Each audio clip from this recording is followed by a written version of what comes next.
Hello, namaste to all the wonderful and beautiful people watching my video right now. Welcome to the world of candle making. Now, guys, before we move on, I have a big question to you all. Do you guys always find it difficult to choose to select the right size of the candle wick for your candle? If yes, then this video will definitely going to help you a lot. So stay with me till the end of this video. And now one more thing. This is the part 2 of the video in which I have shared how to make your own candle wick at home. And now let's move into this video, into this tutorial.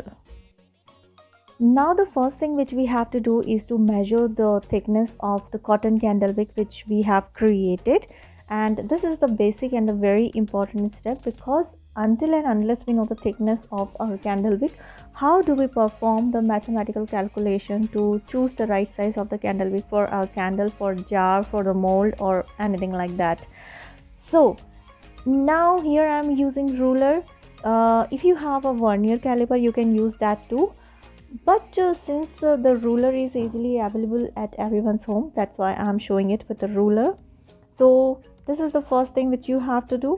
And the second thing which you have to do is to measure the diameter of the mold or the jar or the vessel, whatever you are using to create your candle.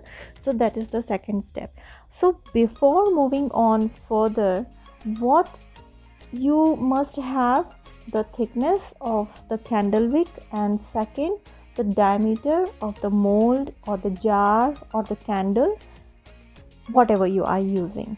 Okay, so guys, the formula which I am sharing you here is one of my tested formula, and I got wonderful result using it.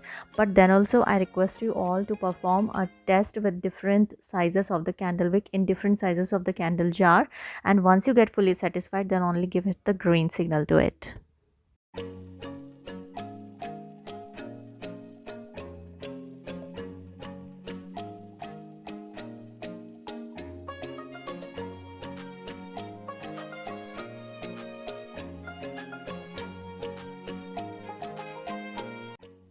And now guys, it's time to talk about the wooden wicks. So in the previous video we have learned how to soak these wonderful wooden candle wicks into the oil, and it's been into this oil for about 3 to 4 hours, and now it's time to remove it from the oil. And let's see what we have to do. So take a tissue paper, bring the candle wick out from the oil, put it onto the tissue paper so that the tissue paper will soak all the extra oil from it, and keep it there for about an hour, and then after use it into your candle making.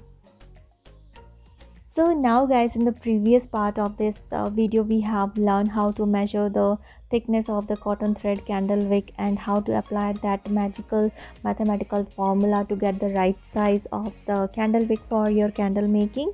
Here we also have to do the same, but here I'm not going to share any mathematical formula, because here you have to learn some magical mathematical measurements to find the right size of the candle wick. So let's move on. And now for that, it is very much necessary for you all to know the thickness and the width of your candle wick. So just use the ruler to measure the thickness and the width of your candle wick. You can use vernier caliper as well if you have, but since ruler is easily available, that's why I'm showing you with ruler here. And now before we move on further, one thing also I wanted to share, that the basic knowledge regarding the kinds of wooden candle wick available in the market. So let's see what are these.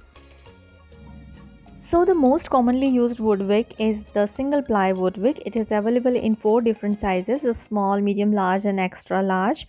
Secondly, most commonly used is the booster wick, and since it is having a supportive wick, that's why it is called as booster wick.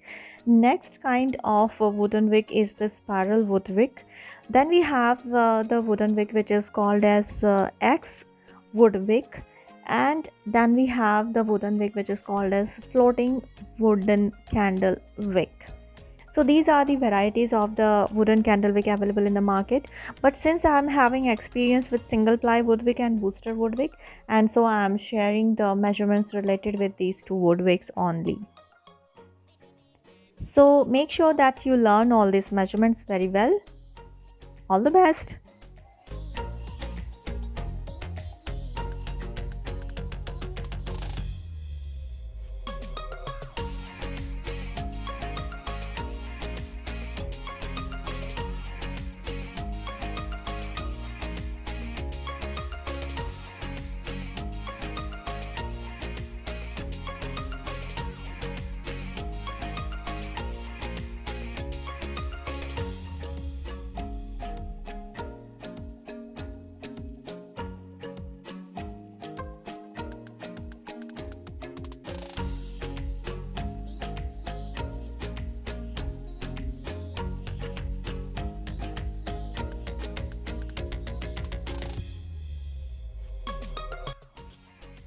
I hope you find this video helpful in making wonderful candles.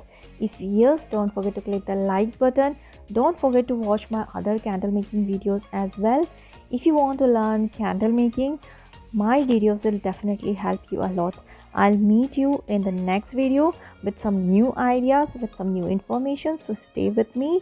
Take care. Bye bye.